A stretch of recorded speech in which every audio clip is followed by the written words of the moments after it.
दोस्तों, स्वागत है आपका मेरे YouTube चैनल समाधान पर। आज के वीडियो में चर्चा करेंगे टेली प्राइम में परचेज़ की एंट्री बुक करने के बारे में। परचेज़ की एंट्री दो तरीके से आप बुक कर सकते हैं। पहला, जब आपको विद इन एंट्री अपनी बुक्स ऑफ अकाउंट्स मेंटेन करनी है।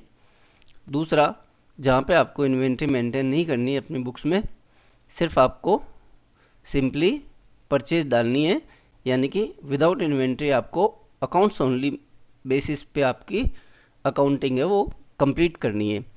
दोनों के बारे में आज के वीडियो में चर्चा करेंगे। वीडियो शुरू करने से पहले यदि आपने मेरा चैनल अभी तक सब्सक्राइब नहीं किया है तो प्लीज़ सबसे पहले सब्सक्राइब करें। फ्रेंड्स, ट्रांजैक्शंस में आपकी एंट्रीज शुरू होती है, यानी कि जहाँ ट्रांजैक्शंस है वहाँ पे आपको अपनी एंट्रीज रिकॉर्ड करनी है। यहाँ पे है वाउचर्स पे एंटर किया अपन ने तो यहाँ पे आपकी विंडो ओपन हो गई अकाउंटिंग की जो वाउचर क्रिएशन है उसका। साइड बार में आप देखेंगे राइट साइड में सारे ऑप्शंस आपको दिखाई देते हैं। आपको कॉन्ट्रा एंट्री करनी है, पेमेंट एंट्री करनी है, रिसीट एंट्री करनी है, जर्नल करनी है, सेल्स करनी है या परचेज करनी है, डेबिट क्रेडिट नोट इशू करने हैं। ये सारी चीज़ें आपको दिखाई पड़ती है। पहले चर्चा करते हैं जहाँ पे आपको इन्वेंट्री के साथ में अकाउंटिंग करनी है। मोड चेंज कर देते हैं, इसको आइटम इनवॉइस कर देते हैं। फ्रेंड्स, केस है एबीसी कंपनी है या एबीसी है जिससे आपने परचेज करी है, तो सेलेक्ट कीजिए एबीसी। परचेज लेजर सेलेक्ट कर लिया अपन ने। अब मान लीजिए आपने वीवो Y11 मोबाइल है वो 5 पीसेस एबीसी से परचेज किए जिनका रेट है मान लीजिए 8000 रुपीज़ पर पीस। तो रेट डाल दिया, टोटल वैल्यू आपकी बिल की हो गई 40,000 रुपये। 5 मोबाइल 8,000 रुपये पर पीस की प्राइस, टोटल हो गया 40,000 रुपये। एंटर किया, जीएसटी जो लग के आया उसको बुक करेंगे। Input CGST, input SGST। 40,000 का 9% SGST और CGST। मान लीजिए 18% का आइटम है, इस पर मैंने लेजर पहले से क्रिएट किया हुआ है। वीवो Y11 18% का आइटम है, तो दोनों का 3,600 आ गया है। एंटर कर देंगे बिल नंबर का रेफरेंस डालते हुए नरेशन में आप हमेशा इस तरीके से नरेशन डाला कीजिए ताकि जब भी आप कोई वाउचर ओपन करते हैं और उसका नरेशन देखते हैं तो आपको उस वाउचर से रिलेटेड सारी चीज़ें आपकी मेमोरी में रिकलेक्ट हो जाए। यदि कुछ उसमें मामला है कि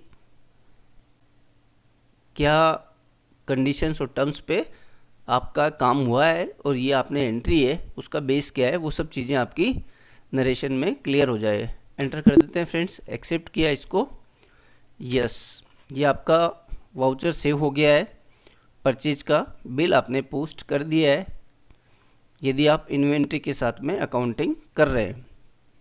दूसरा तरीका है परचेज बुक करने का जब आपको इन्वेंट्री मेंटेन नहीं करनी होती है। राइट साइड में आप देखेंगे Ctrl+H, चेंज मोड। मैंने भी किया था पहले भी एंट्री करते टाइम पे। चेंज मोड करेंगे, पहले आइटम इनवॉइस था, अब इसको करना है अपन को अकाउंटिंग इनवॉइस किया, एबीसी से परचेज किया। वही एंट्री अपन दोबारा करेंगे फ्रेंड्स ताकि आपकी समझने में आसानी रहे। परचेज किया अपन ने 18% का, वीवो का Y11 मोबाइल जो था वो 18% का GST का रेट लग के आया था। 5 पीसेस खरीदे थे अपन ने, 8,000 रुपये पर पीस का प्राइस था, टोटल वैल्यू थी 40,000 रुपये। तो परचेज एट द रेट 18% अपन लेंगे। यहाँ पे अपन इन्वेंट्री नहीं डाल रहे हैं तो सिंपली यहाँ पे वैल्यू डालेंगे 40,000 रुपये। एंटर करेंगे, GST बुक करेंगे, ITC input CGST 3,600, input SGST 3,600। आप देखेंगे कि सेम आपका GST का अमाउंट आ रहा है, सेम प्राइस आपकी आ रही है जितनी वैल्यू उस बिल में थी, और टोटल आपका इनवॉइस का वैल्यू भी सेम हो रहा है। तो ये दो तरीके हैं फ्रेंड्स जिन तरीके से आपको परचेज की एंट्री आप बुक कर सकते हैं। इसी तरीके से आप सेल्स की एंट्री बुक कर सकते हैं, चाहे तो आप इन्वेंट्री के साथ करेंगे, चाहे आप बिना इन्वेंट्री करेंगे, अकाउंट्स ओनली मोड पे आप बुक करेंगे एंट्रीज। दो ही तरीके हैं। यदि आप ये वीडियो बहुत ही संक्षिप्त रूप से, बहुत ही आसान तरीके से मैंने आपको समझाने की कोशिश करी है, मेरा मानना है कि इसके बाद में परचेज की एंट्री से रिलेटेड आपका कन्फ्यूज़न नहीं रहेगा। सिर्फ जो आपको चीज़ करने की है वो ये है कि प्रैक्टिस, जितना ज़्यादा आप प्रैक्टिस करेंगे एंट्रीज़ करने की, उतनी जल्दी आपको इसमें परफेक्शन मिल जाती है। बाकी जो इसका परचेज़ की एंट्री करने का तरीका है वो दो ही तरीके हैं, या तो आप इन्वेंट्री के साथ करें या आप बिना इन्वेंट्री करें। तो इन्वेंट्री के साथ करना है तो कैसे करना है, और बिना इन्वेंट्री करना है तो कैसे करना है, इसको अपन कर देते हैं सेव। प्रैक्टिस के लिए एक और मैं आपको बता देता हूँ एंट्री। इसको वापस से चेंज मोड करते हैं, आइटम इनवॉइस पे लेते हैं। परचेज किया ABC से, अपन ने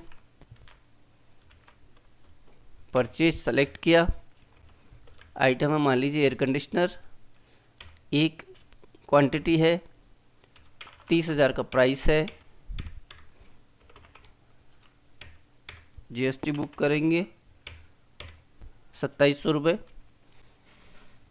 सेम 18% का आइटम है, 9% अपन ने SGST CGST में बुक कर लिया है। टोटल वैल्यू होगी 35,400 रुपये।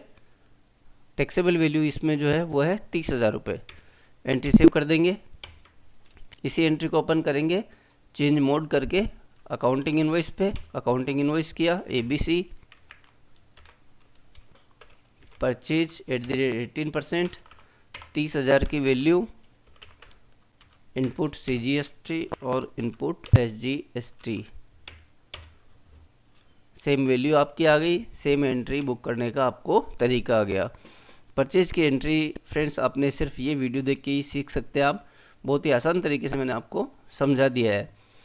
इसके बाद यदि आपकी कोई क्वेरी रहती है तो कमेंट बॉक्स में कमेंट करके ज़रूर बताएं। कोशिश करूँगा कि आपकी क्वेरी का सॉल्यूशन मैं कर सकूँ। इसके अलावा परचेज करने का आपको कोई दूसरा तरीका नहीं है जो मैंने बताया है। इसी तरीके से सारी परचेज बुक होने वाली है। इन्वेंट्री के साथ करें चाहे आप बिना इन्वेंट्री करें, इसी तरीके से परचेज बुक होगी आपकी सारी। एक सवाल और सामने आता है इसके साथ साथ, वो ये है कि यदि कंपोजिशन का कोई डीलर है तो उसकी अकाउंटिंग कैसी होती है, क्योंकि काफ़ी सारे साथी काम कर रहे हैं जिनके पास कंपोजिशन जो डीलर है उनका भी काम रहता है। तो यहाँ मैं आपको बता देना चाहता हूँ कि जिस तरीके से आप बिना इन्वेंट्री के अपन ने एंट्री करना सीखा है, जो कि अभी आपके स्क्रीन पे आपको दिख रही है, जिसमें आपको इन्वेंट्री नहीं लेनी है,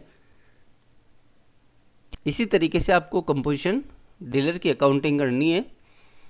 GST का अमाउंट सारा आपकी जो GSTR 1 और GSTR 3 भी है, यदि आपकी एंट्रीज इस तरीके से आप कर रहे हैं तो आपको अपनी GST की रिटर्न में भी कोई प्रॉब्लम नहीं आने वाली है।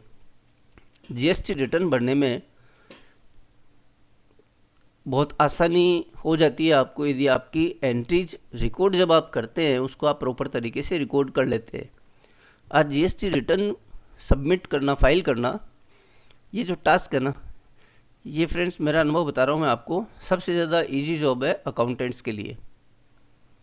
क्योंकि उन्होंने यदि अपनी अकाउंटिंग प्रॉपर कर ली तो उसके बाद पोर्टल पे अपलोड करने में उनको बहुत ज़्यादा टाइम नहीं लगता है।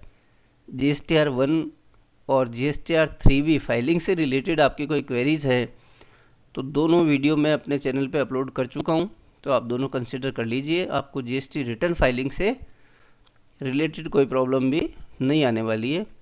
उम्मीद करता हूँ दोस्तों आज का वीडियो आपके लिए उपयोगी होगा। वीडियो अच्छा लगे तो लाइक और शेयर करना ना भूलें। मिलते हैं किसी और वीडियो में। Thank you so much.